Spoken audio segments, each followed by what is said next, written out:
شروع اللہ کے نام سے جو بڑا مہربان اور نہایت رحم کرنے والا ہے۔ السلام علیکم۔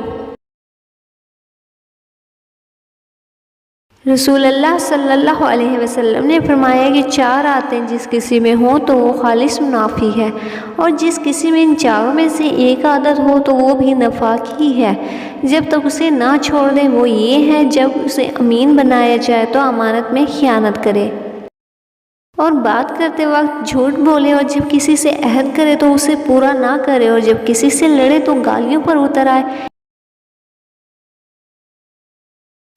نبی کریم صلی اللہ علیہ وسلم نے فرمایا عمل نیت ہی سے صحیح ہوتے ہیں، یہ نیت ہی کے مطابق ان کا بدلہ ملتا ہے، اور ہر آدمی کو وہی ملے گا جو نیت کرے گا۔ بس جو کوئی اللہ اور اس کے رسول کی رضا کے لیے ہجرت کرے اس کی ہجرت اللہ اور اس کے رسول کی طرف ہی ہوگی، اور جو کوئی دنیا کمانے کے لیے یا کسی عورت سے شادی کرنے کے لیے ہجرت کرے گا تو اس کی ہجرت انہی کاموں کے لیے ہوگی۔